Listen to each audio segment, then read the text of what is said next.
So Baruch Hashem, we're coming up to Rosh Hashanah tomorrow night. Unbelievable. This time, in 2 days, we're going to be standing in shul. It's going to be, are you excited a little bit? Are you excited? Are you like daunted, confused? Huh? This is basically the highest moment of your life. It's the highest moment of the year. It's the beginning. It's the DNA. It's the seed for everything. The whole child is in the DNA. What you do here can affect everything else. But don't freak out, because you can always make it better later. People get very worried. People say, right, if I mess up Rosh Hashanah and it's the beginning of the year, then I've messed up my life. Not true. You can always start again. Always, always, always start again. Never give up on yourself. Ein shum yeosh, no despair. Hashem never gives up on you. The first thing we say every morning, Rabbi emunatecha. Hashem has great faith in me. Rabbi emunatecha. We don't say in the morning, Rabbi emunatenu. Great is our faith in Hashem. Rabbi emunati. Great is my faith in Hashem. We say, Rabbi emunatecha. Great is your faith in me. It's being taped in 7 different places. But you can. So what we have to understand is how to tap into the moment. Now, our sages teach us that every Chag is a portal into God consciousness. The whole purpose of life, the whole purpose of everything we do is God consciousness, closeness to Hashem, intimate, authentic, joyful, conscious relationship with the infinite, joyful, loving, conscious creator of the universe. This is amazing. And Rosh Hashanah is the day that mankind, the soul, came into humankind, and it's a chance for us to build ourselves. So each of the Chagim are a different portal. So Pesach is all about freedom. Freedom from your ego, freedom from your limitations. Chanukah is all about finding the light in the dark. They all have their different ways to connect. And how do you know your real tool for connection to God on each Chag? What's the tool for the connection to God in each Chag? The mitzvah. The word mitzvah comes from the word tzavta. Tzavta means to connect. It also related to the word command. There's a commandment, but the Zohar, the foundational book of Kabbalah, actually says the mitzvahs are itin, they're pieces of advice. You want to connect to me? They're like God's love language. Have you heard of the love languages? 5 love languages. There's physical touch, quality time, acts of service, gifts, and words of appreciation. Those are the 5 love languages. That's how you can express and receive love. Thank you so much. So God's love language, God says, if you want to have a relationship with me, and I'll have a freshly squeezed carrot juice and some sushi, please. Thank you. God's love language is mitzvahs. God says you have to do this. If you do this, that's how you're going to connect to me. But you've got to do it consciously. If you just do it and tick the box and say, I did it, you don't get the relationship, the emotional intimacy. So for example, if you shake a lulav and etrog on Pesach, on the 15th of Nisan, you've done nothing. It is meaningless. There's just some leaves and a lemon. If you eat matzah on the 25th of Kislev, Chanukah, you just ate a dry cracker. If you blow the shofar on Shavuot, so you've got to understand the mitzvah of the day is tapping you into God consciousness. So the mitzvah of the day is the shofar. The shofar, this is going to be the highlight of the day. So we've got to understand what that's meant to be doing. In fact, the Torah, do you know what the Torah calls Rosh Hashanah?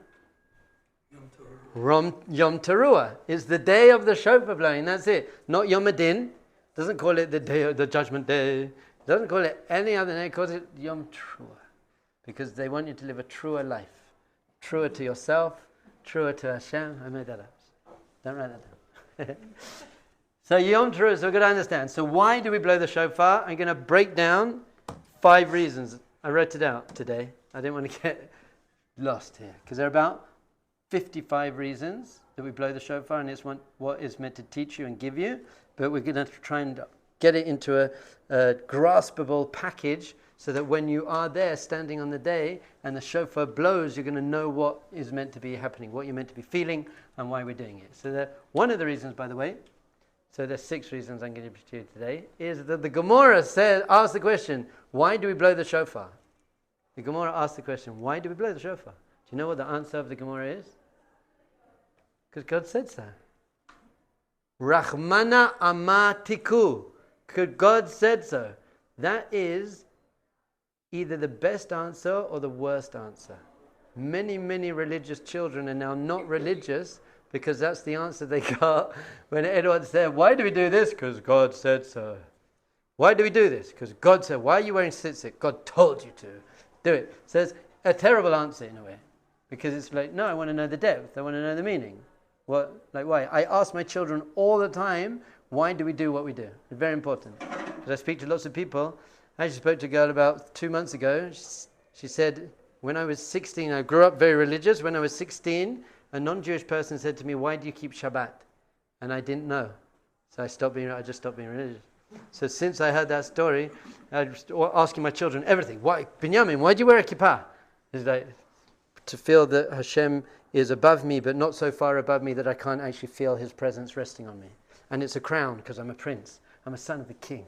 He's like, so now Binyamin knows. And why are we keeping Shabbat? Why are we doing everything? So now my kids know why they're doing everything.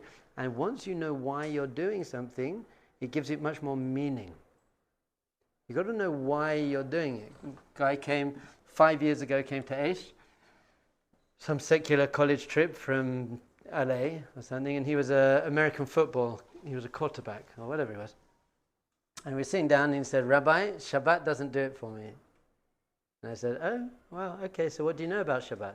And he said, you can't turn on lights. I said, wow, yeah, I hear that. Well, I want you to know American football doesn't do it for me. And he said, but of course it doesn't, you're English. You don't know about it. And I said, I actually do know about it. And he goes, yeah, what do you know? And I said, you wear helmets. If all you know about American football is you wear helmets, then it doesn't do it for you. But if you understand the quarterback and the linebacker and the team and the players and that and the rivalry between the teams, and the more you learn about the Super Bowls coming up and you spend 3 months studying different plays and moves and stuff, then you're going to really enjoy the Super Bowl. So if Rosh Hashanah is coming up and you're just like, yeah, we dip the apple in the honey and it's okay and we eat a bit and the shul's so long and boring, but the shofar is okay, and then we go home and 3 days without my phone? Oh, God. Then you're not going to have a good time. So the more meaning you can get. But having said that, it is the greatest answer. Why are we doing it? I don't know. The infinite creator of the universe says do it. Hey, why are you taking that medicine? Because the doctor told me to take it. And if the doctor says take it, it must be good for me. I trust the doctor. So if the doctor tells me to take it, I don't have to, oh, well, doctor, I'm going to now go to university for 7 years and get a medical degree and a pharmaceutical degree so I understand medicine. It's like, no. If the doctor tells me to take the medicine because it's good for me, I'm just going to take the medicine because it's good for me. So that's the balance. So one of the highest kavanot, which means intentions, is, Hashem, I'm just doing what you want me to do. It's I love it. I love it. It's not complicated. It's just like, I don't need some Kabbalistic this. Hashem, you want me to do this? I'll do it. Why not? I don't ask my wife everything. My wife says, I like red roses. I like sunflower. My wife likes sunflowers. Not tulips, not lilies, sunflower. I don't say, well, why? Why do you like it? Like, she likes sunflowers, I'll get her sunflowers. Hashem, you want me to blow the shofar? I'll blow the shofar, it's cool, I'll do it. And I'll do it joyfully. Because I want to do what you want me to do. That's called a relationship. Why are you putting on your tefillin? Because Hashem, you want me to put on tefillin? Great. I'll do it. You know what? And it's even more powerful. I'm saying, you know what? I'll do it for you, Hashem. I'll do it. You want me to do it? I'll do it. I'll do it joyfully. So understand, it's the worst answer if you use it in the wrong way, but it's a very, very sweet, powerful, deep answer. But now we're going to go into some other answers, because what we need to be doing in our lives in general is we need to be more panimi people. Panimi means inner. You want to live a more inner life. Most people are living very deeply superficial lives. Just, my job and my activities and my sense of self and now my persona and my social media and Very, very deeply superficial life. You know what's going to be amazing? Do you know what people do all day, every day? They do 3 things. Number 1, work or study. Number 2, spend money, go shopping. Or number 3, look at screens. If you think about the general world, those are the 3 top activities people do all the time. Work, spend money, look at screens. That's all you're doing. For 3 days now, we're not doing any of those. We cannot do any of the things. We can't touch money. We can't touch a screen. We're basically saying, I don't believe in your world. I just don't believe in that world. It's so superficial. I believe in the creation of the universe. Now we got 3 days to say, what was I created for? It definitely wasn't to scramble and work and accomplish and achieve and that stuff and to look at screens and to spend money. That's not what you were created for. Take 3 whole days. I know, last time we had 3 days here, I couldn't go on my phone again for a day after. I just wanted to stay in that. I'm just going to do this forever. All I'm going to do is connect to God and eat nice meals with people I love. Yom Shekulo Shabbos. It says when Mashiach comes, it's going to be Yom Shekulo Shabbos. It's going to be like Shabbos all the time. And people are like, oh God, I can't handle that. Because how can I check my things? I can't stand. An hour before Shabbos comes out, people are like, "Is it coming up?"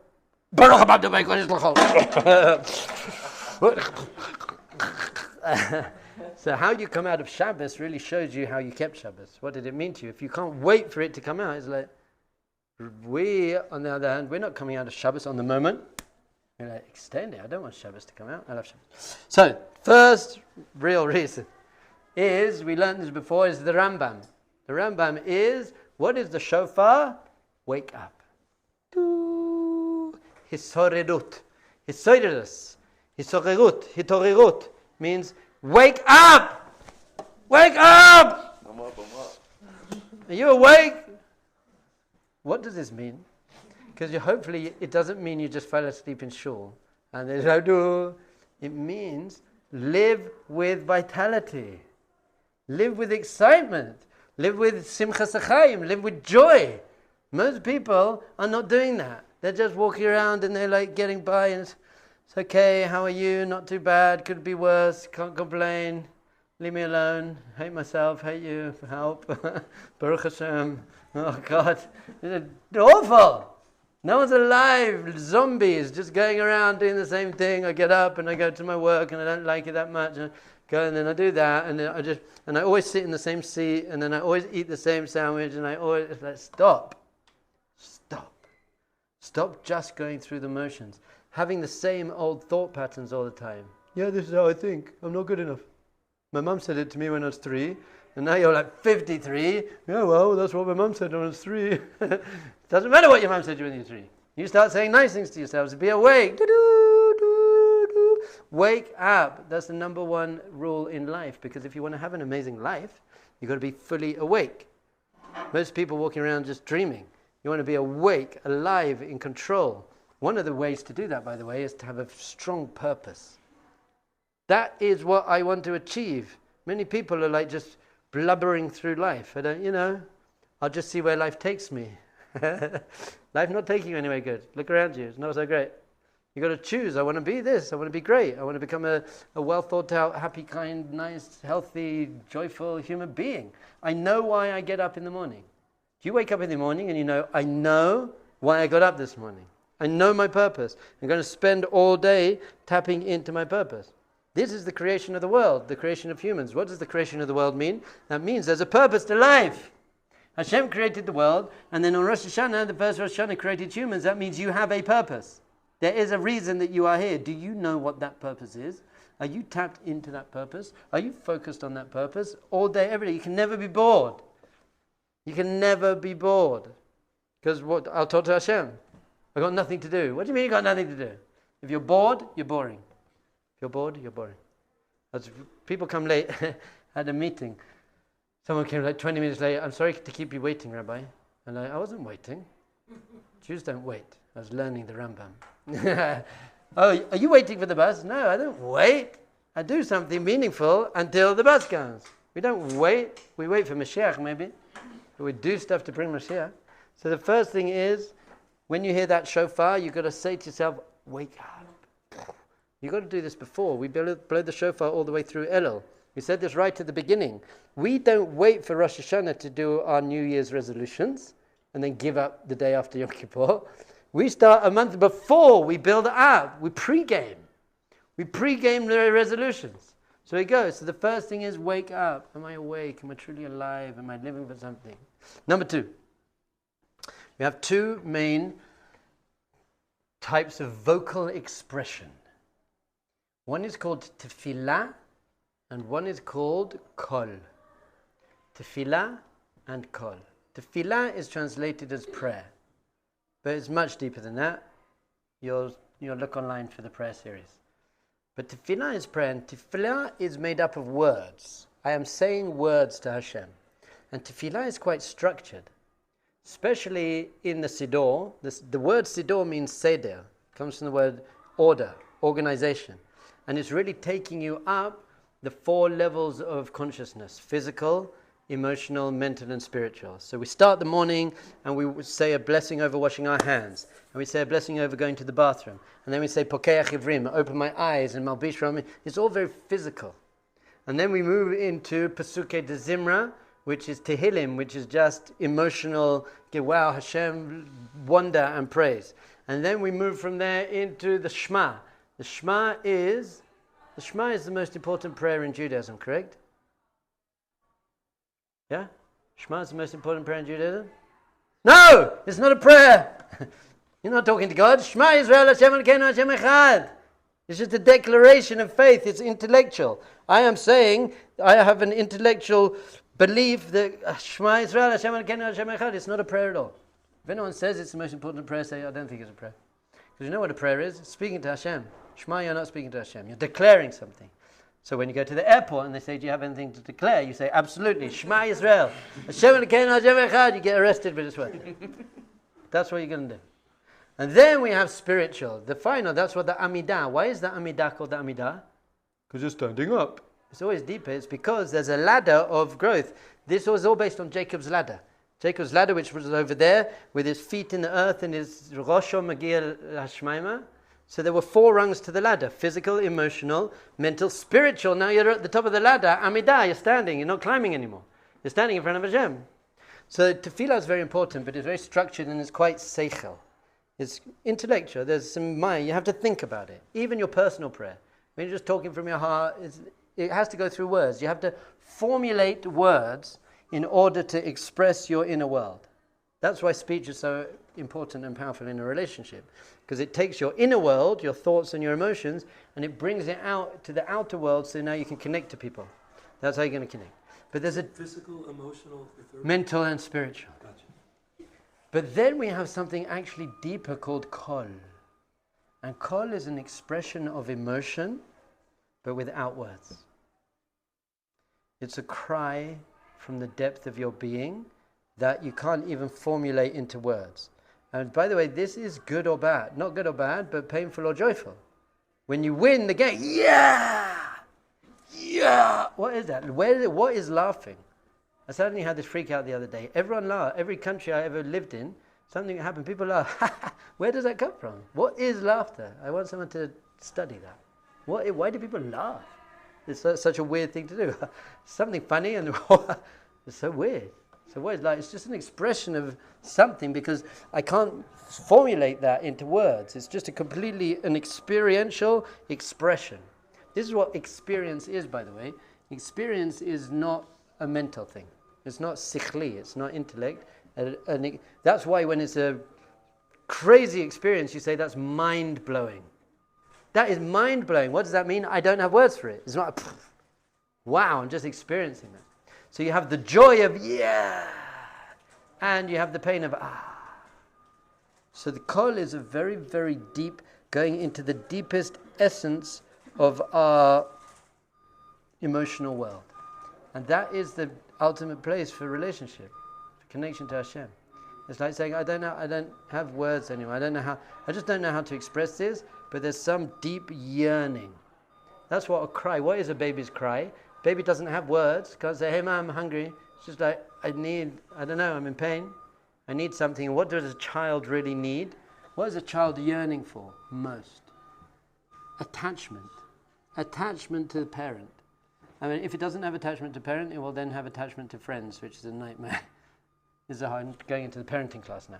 But you want your children to be deeply attached to you. That's why when a child is in trouble and they start crying, they're usually not crying because they think, uh-oh, I'm in trouble. They're crying because they think they've damaged the attachment. There's no connection. So it's a yearning. So a child's cry is a yearning for attachment to my Abba. Abba, I just want connection to you. So once again, there's depth and beauty to saying words. It goes much, much, much, much deeper when you tap into this primal scream of deep yearning.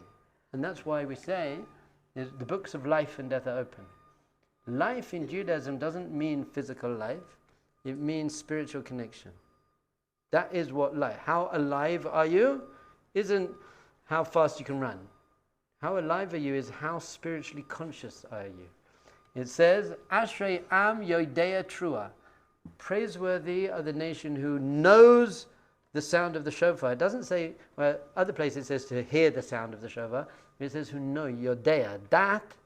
Das, which we almost started to speak about yesterday, das is awareness, intimate awareness. Yodea trua isn't just there's a sound, it's a ritual, I'll just tick the box. It's I'm deeply connected. That's what das means. The first time Adam and Eve were physically intimate with each other, it uses the word das. Vayada Adam et Chava ishto, something like that. He knew her, because knowing is this intimate. So we have to know the shofar. Not just hear it, not just do it, but know it, understand it, feel it on a very, very deep level, and that's emotional. What we're also doing is tapping in, my Rebbe speaks about this a lot, into your deepest essence of who you are. It's that primal place within yourself, but do you know what that primal place within yourself is? Usually when people hear the word primal, they're like animalistic. Some wild, animalistic primal. Judaism says it's exactly the opposite. The deepest place within yourself is called timimut. Timimus. Timimut means purity, sincerity. It's a place that is untouched by sin, untouched by mistake. No matter what you ever did in your whole life, no matter what anyone ever did to you in your whole life, there's a place within you that is completely untouched and perfect and pure. Nothing you ever went through damaged your soul. We say that what you do can cover up the light of your soul. I gave the example of the light bulb the other day. Your soul is like a light bulb. When you do something you're not meant to do, something that goes against your spirituality, you paint a layer of paint on that light bulb. So it's shining, you can't see the light as much, but you didn't damage the light bulb, and it's still the same amount of light coming out of it. Every time you do anything that's taking you away from God consciousness and spirituality, you're just painting, and other people can paint over your light bulb as well. So eventually you've just got this big black thing, but inside there, if you peel away all the black and paint it, inside you have the perfect, untouched, perfect light bulb. And that is the ultimate Jewish therapy, by the way. Our Jewish therapy is go to the place that doesn't need therapy. It was never damaged in the first place. There's no trauma in that place. Trauma is on the external levels of you, physical, emotional, and mental, which is very, very big. There's lots of work to do. But spiritually, you're pure. So the shofar is meant to be peeling away all of those layers. Wiping all, and that's why they say part of the shofar is tshuva. The shofar, when you hear the shofar, thoughts of tshuva means you're basically washing away all the stuff that disconnected you. That's what we're doing. So I sometimes imagine if you blow a shofar, you have a loud noise like glass smash. You can sing so high, glass smashes. So imagine the shofar so piercing into your inner essence that all of your external ego and issues and problem and pain and judgments and desires and all of that is just being like... It's automatic, or you need to do something? Like, just by being conscious of this, it's happening? Yes, however, we want you to have das, which means we want you to be aware of it. So often I speak about spiritual awareness. I very rarely speak about spiritual connection, because you are always spiritually connected. You're an aspect of godliness. So the purpose of life isn't to become spiritually connected. Because you are spiritually connected, the purpose of life is to become aware of your spiritual connection, to feel that. Also, we have to say, it's very careful because people have a lot of pressure on themselves.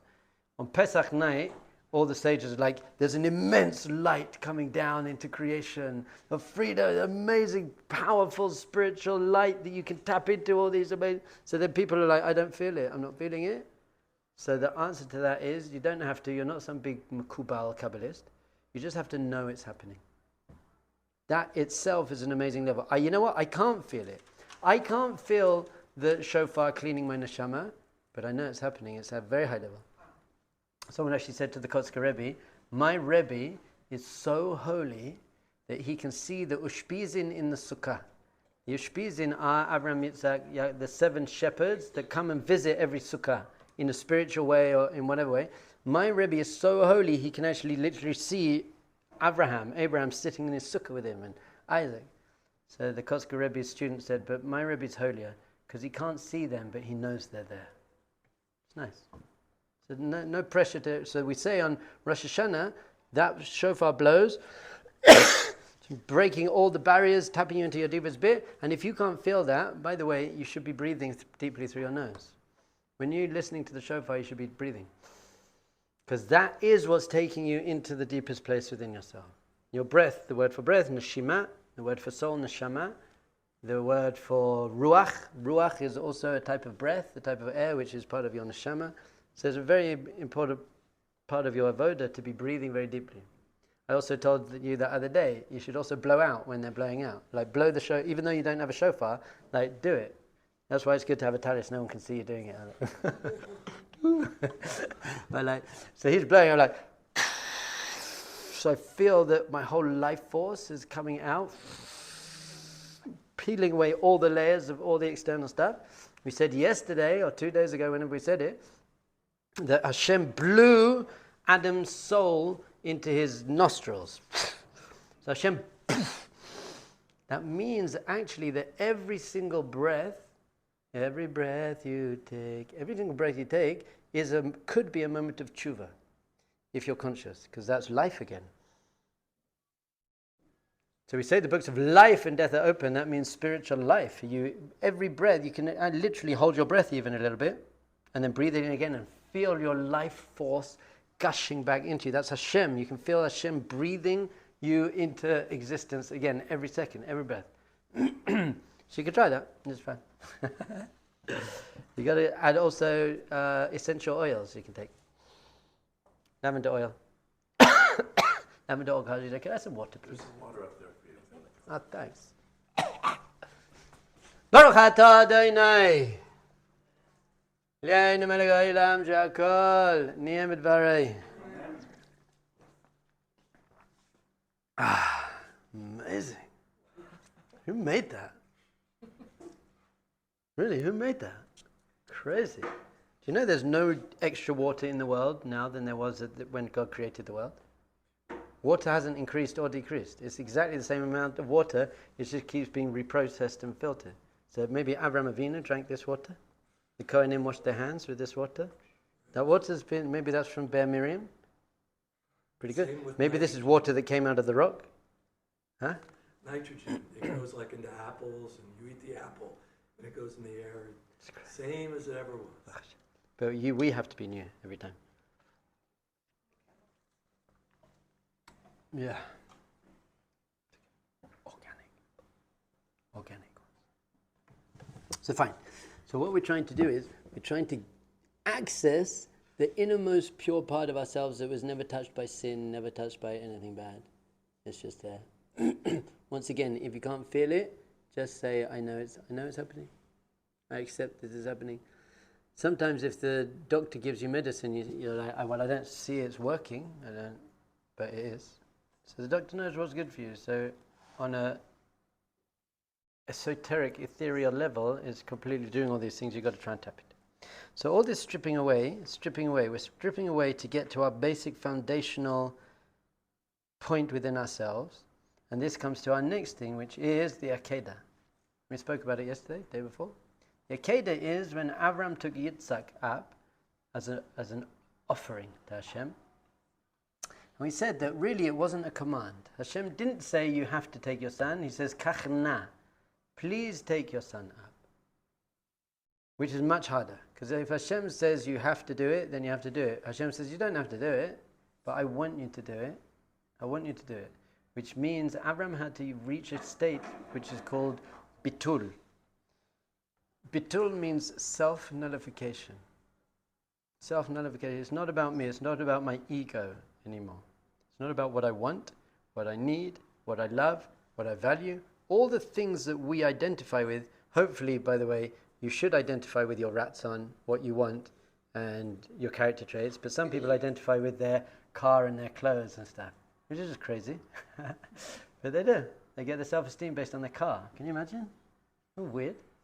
Feel good about myself because of my car? Why? You didn't build it. What are you doing? Anyway, but even those things you could get my sense of identity. Wow, look how holy I am. Look how connected to Hashem I am. Look how well I'm praying. Oh, look how good tshuva I've done. So any sense of self, any sense of ego, which isn't completely mevatel, nullified to Hashem, that's why they say ego stands for edging God out. Ooh, don't write that down. Ego, edging God out. So Avram basically had this test where he was told, you have to sacrifice your values, your desires, your love, that's what you were having to sacrifice. Why? In order that you can reach this immensely high level of spiritual connection to God, where basically you have now been nullified into God. You're now just a complete channel for God consciousness.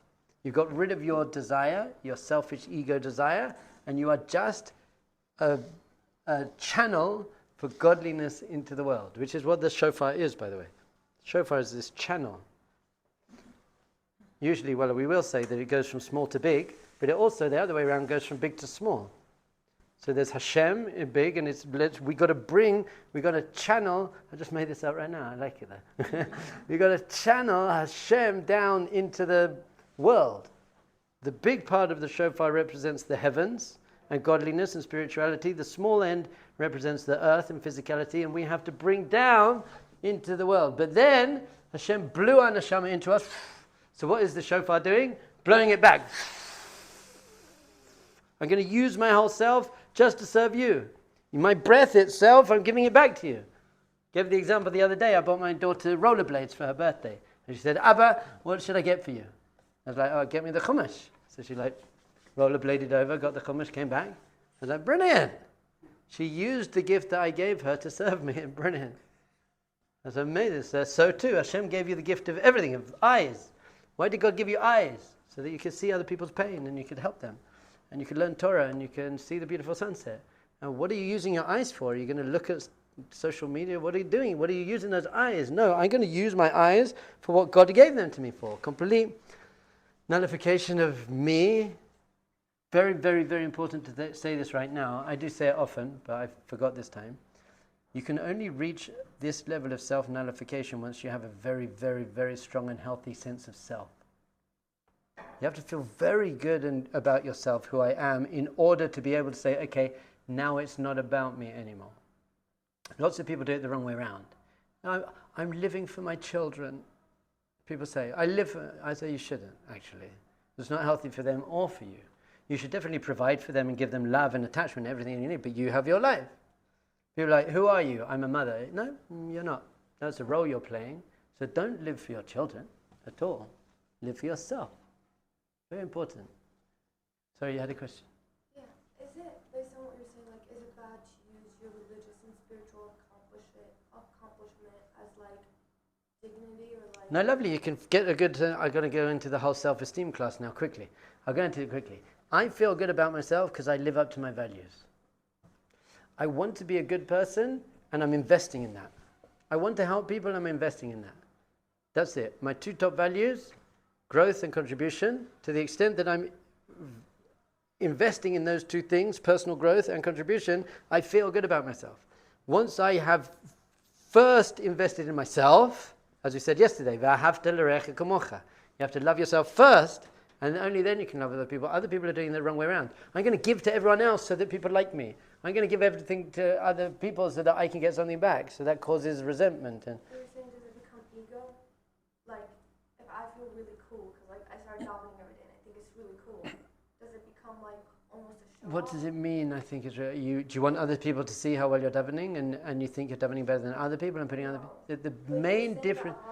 Had to, sort of like cancel all his ego out, and like it wasn't about him. But he was on. This is why you've got to be careful when you hear stories like this, because you're not Avram. That's why God isn't telling you to sacrifice someone you love. So we've got to be real with these stories. Avram was given this situation where he had to sacrifice everything he knew. God's not giving me that test because I'm not on that level of Abraham. But it is teaching us this lesson of getting to such a state of self-reliance and self-actualization that it's not about me anymore. I'm so full that I don't need to be mainly focused on myself anymore. But once you start, I'm a bit, but look how I'm davening. That's ego. The difference between self-worth and arrogance and ego is arrogance and ego involves other people. Firstly, that you're getting recognition from other people. And secondly, that you want to show that you're better than other people. And thirdly, that therefore you put down other people. Someone with self-worth wants to uplift other people. It's got nothing to do with other people. I don't get my sense of self based on what you think of my davening. I get my sense of self based on what I think of my davening, actually. What I think Hashem thinks of my davening. So I don't get my sense of self based on recognition from other people. I get my sense of self based on recognition from Hashem. And maybe my Rosh Hashanah, people I think represent Hashem's values in the world. Pardon? So that can never be negative. That's never negative. And it's got nothing to do with anyone else. Ego is when you want other people to notice. It's like, oh wow, look at that. That's ego. Yeah. How do you get to that point of not having any ego?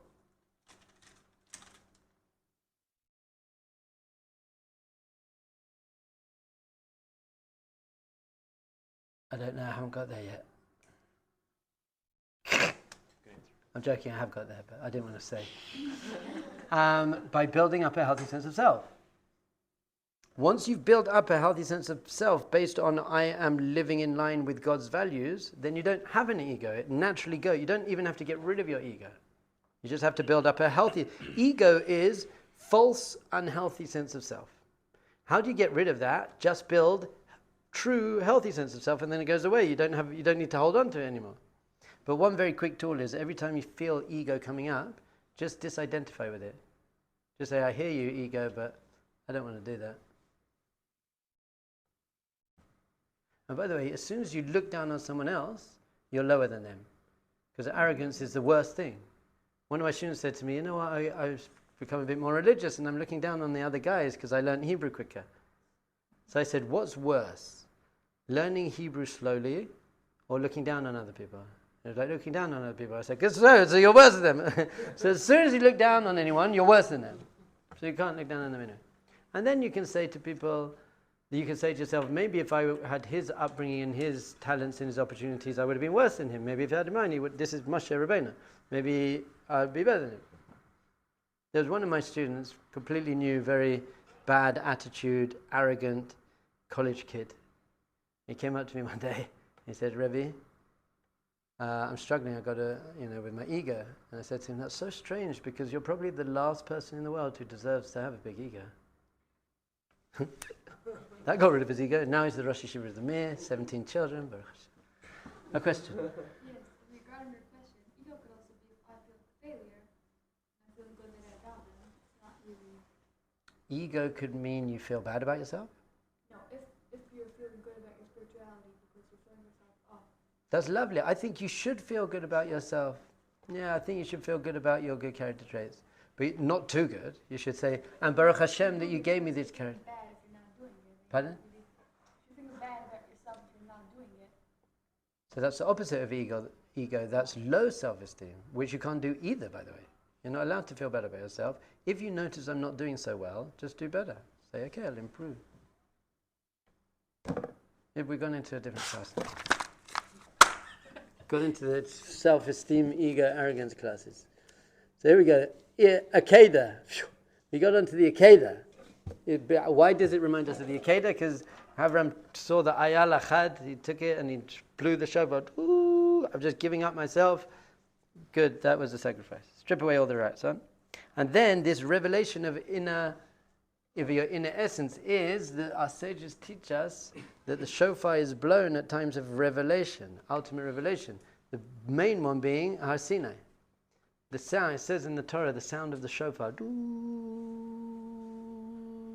Once again, it's revealing the inner depth of who you are, but it's revealing godliness in the world. When else do we blow the shofar? Mashiach.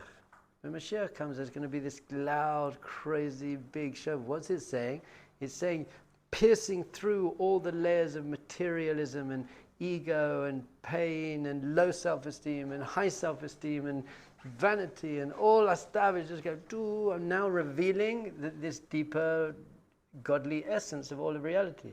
So the king as well. The coronation day is Rosh Hashanah is the coronation day, and we blow the shofar when the new king is coronated. David HaMelech, Shlomo HaMelech. So what we're doing on Rosh Hashanah is saying, Hashem, you're the king. And that is also talking about Ratzon, desire. The king means you rule over me. That's what I'm saying. When I'm saying, Hashem, you are the king, I'm saying, you rule over me rather than my physical desires and my society and my ego desires. You've got to choose who you are going to be ruled over by something. You have a Yetzer Hara and a Yetzer Tov. You have a negative inclination, an animalistic side, and you have a positive spiritual side. One of them is going to rule over you. You are going to be a slave to one of these things. So you just have to choose. Hashem, you're the king. I'm the slave. You're the king. And I want you to rule over me, which means I just want to do whatever. If the king says it, I'm going to do it. I just want to do it. Knowing, obviously, that the king wants the best for us. The Jewish king is the Jewish king, not because he's in it for himself.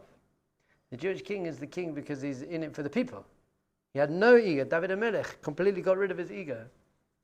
Completely empty. Leis migam miklum, it says. It has nothing of its own. That's what Malchut is. There's a whole Kabbalistic... Did you get the sheet I sent out from Bayam Dakecha? That was on the WhatsApp group. There's a whole different Kabbalistic Chachma and Bina and Das and what you're pulling down at what time and Malchut. If anyone wants a sheet, email me. dbcohen@aish.com. I'm not doing that today, though. It's too lofty. But there's different kavanas that you're meant to have and different names of God that you're meant to have in each of the blasts. Right. So I'm saying, Hashem, you're the king. And we said the other day that what are you really being judged on Rosh Hashanah is how excited and happy you are that Hashem's the king. Are you dancing in the street? Fireworks. It's like, amazing. We got a new king. It's like, oh God, I've got to serve that king. I want to serve the king. So it's an immensely enjoyable day. Rosh Hashanah is an amazingly joyful, amazing, powerful, joyful day. And the last one, number 5, I don't know how the numbers went at this point. The last one is this small to big.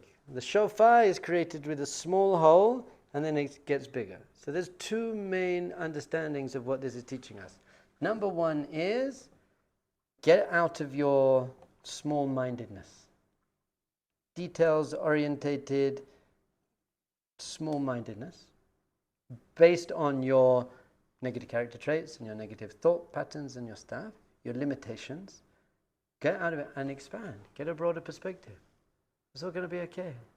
10 years from now, you're going to be holding your grandchild. It's going to be amazing. So yeah, they're going through a bit of tough time now. There's a bigger picture. And even the bigger picture is when Mashiach comes. And there's revelation of godliness and everything, all the pain and all the struggling and the suffering we went through, we're going to understand how it all actually made sense and it was bringing us to some higher revelation of God consciousness, and we find the light in the darkness. It's just basically expand a little bit. So caught up in our issues the whole time, just see a bigger picture. Bring Hashem into the picture. But the other one is, and I think this is the ultimate level of spirituality, is stop being so self-absorbed. Expand your sense of responsibility really to the whole Jewish people. My Rebbe says if you go into Rosh Hashanah thinking only about yourself, your decree is already sealed. Oh, power. Go in and think beyond yourself. Well, who else are you praying for? You got friends and you got family and you got and you got students, and you got friends, you got loads of people. They also need whatever you think you need. If you just go there, Hashem, I need this, and please give me this, and you're not thinking about the broader picture, and then ultimately the Jewish people. We need a lot of help if you hadn't noticed. Jewish people had the worst year since the Holocaust. That's very bad, and it's still going on. It's not like, okay, it's finished now. So we need to be like calling out to Hashem from the bottom of our hearts to help the Jewish people as a whole. Our sages say that actually at the very end of days, the final judgment isn't an individual judgment. It's on the Jewish people. We're judged as a nation. That's part of kingship. Hashem, you're the king. Ein melech belo am. There's no king without a nation. So if we're not even a nation, if we don't care about each other and love each other and pray for each other and not judge each other, and just because it's a different type of Jew and he wears a different kippah or doesn't wear a kippah or goes to the army or doesn't go to the army, you've got to learn to love and respect and value people even if they don't have the same beliefs and values as us. And then once Hashem sees his children playing nicely, parent wants to see the kids playing nicely. It's amazing. Friday night, my daughter was sitting on the couch with my two sons reading my son's book. It was so cute, it was amazing. But other times they're killing each other. So you get so much nachas when you see your children play nicely. So then you say, okay. So we said yesterday with the Yud Gimel Midat Rachmim, the 13 attributes of mercy, Yud Gimel Midat Rachmim, that we're actually empowering Hashem to use them. Hashem has them. He's got these superpowers. But by us calling them out, Hashem says, great, now I'm being recognized, now I can use them. It's very important. Tanu oz le'elokim. We're giving strength to Hashem to be able to interact with us how we want that to be. So this is another way. If we say, Hashem, you're the king, go for it, then Hashem says, great. So I'm the king, I'm going to come in and sort everything out. But if we don't recognize Hashem as the king, so Hashem is like, okay, I can't help you then. I've got lots of help I want to do. So those are our 5 main ones, I said. Probably 7 ones. 5 main ones. Wake up. Stop being a zombie. Live with vitality. Kol, tefillah and kol. There's a deeper place than structured intellectual words. There's a place of raw, deep emotion. Inner child. Inner child work I put here. Usually when people do inner child work, it's all their pain. I got that 5-year-old who had this and I'm doing... So my Rebbe says there's a deeper level of inner child work which is going back to that pure innocent child before it had that pain and abuse. That's the deepest level. Go to that level. Everyone seems to stop at the inner child work of all my staff. Go a bit deeper into your inner child, and then you'll reveal that pure, innocent, amazing space that was before anything happened. And therefore you tap into playfulness as well, and security, and laughter, and joy, and simcha. Tapping into our inner pure essence, be sincere, open, real, free from sin. The Akeda, stripping away, Mevatel, my ratzon to Hashem's ratzon, revelation of our inner essence, Hashem at Mount Sinai, God consciousness, King and the Mashiach, going from restricted consciousness to expanded consciousness, and out of self-absorption to care about other people, even daven for Hashem, by the way. The Shekhinah is in exile. Hashem's presence is not, had to move out, because we weren't behaving very nicely. So like, Shekhinah, you must be in immense pain at the moment, seeing what's going on. Do it for yourself. And this is my final point. So what are you actually going to think about? The shofar's blowing. You could make a big mistake and be like, okay, so it's the Akeda and the king, and the Chokhmah and Bina and Das, and my pure essence, and the ha. That would be a very terrible, awful mistake. So this is what I do. I learn all these ideas, and I understand them, and I really feel them, but when the shofar blows, I try to just hear the sound. I'm not trying to do any kavanas. Other people are, and I'll send you out the sheet of at this, the tekiah I'm bringing in chachma, and you can do, but I don't do that. I'm a very simple Jew. So when I do it, I just want to hear the shofar, and my real intention is I just want to hear this sound, and I just want it to pierce into the deepest place within my heart that it could possibly find. And then maybe I can pray from that place later, but that's what I'm going to do. I'm not going to do all the intentions and kavanas. In fact, it says in the Shulchan Aruch, Tzadichet, the Mishnah Berurah says that there was Mekubalim that would learn all the crazy kavanot and spiritual intentions, but when they came to pray, they just prayed like a 1-day-old baby. Because the Torah says, Rachmana libaboy, Hashem wants your heart. So let the sound just pierce your heart, and then you can pray from that place. Any questions? Shana tova. Ketiva v'chatima tova. Write yourself. Choose for yourself an amazing, spiritual, God-connected, joyful, pure, loving, conscious, sweet life. The comment, the last thing you said, shofar blows direct experience. Without any stuff. What I try to do is take my seichel, my intellect, out the way. Right. I'm not thinking, right, well, this represents the Akedah and Avram, and the Ran says that I don't do that. I just want to have I just want to hear the sound. Because you know what the mitzvah is? To hear the sound. That is the mitzvah. The purest way to do the mitzvah is just hear the sound. But it's nice to understand this first so you can have the depth, but then put it aside and just be present. Become deeply present and feel maybe you're standing in front of Hashem. Why do you pick a ram's horn? Why do we take around part do of you pick a ram's the Akedah? Mainly. What does the ram represent? The substitute for Yitzhak. I get that, but what he could have picked a cow and the kneecap, and he could have done this, and he could have. I don't know. Will you find out and let me know? I'll try. Like Google it. Why dafka a ram? I think a ram is very stubborn. Stubborn. Which means that we have to be committed to our spiritual work. Don't be easily swayed. Cows, they're just walking around, no real focus, eating grass and stuff. Whereas a ram has a sense of self and a sense of commitment. And I just made that up. I got a beard, I can do that. Sounds good. Yeah. What's the significance of neshama, neshima? What's that? Just because Hashem blew, your soul is God's breath. That is God's breath. It says in the Torah, "V'yipach ba'apo nishmat chaim."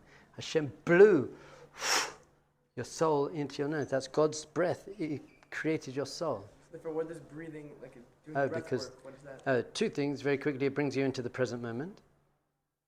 Because your mind is always in the past or future. It brings you into the present moment, and that's where God is. And secondly, it takes you into a deeper place within yourself. Because that's where your neshama is. Yeah. It pulls you into your neshama. Ve'erat Hashem. Need more signatures. Oh my goodness. All right, just to me. Go quickly. Thank you, Deacon. I'm just going to turn this off.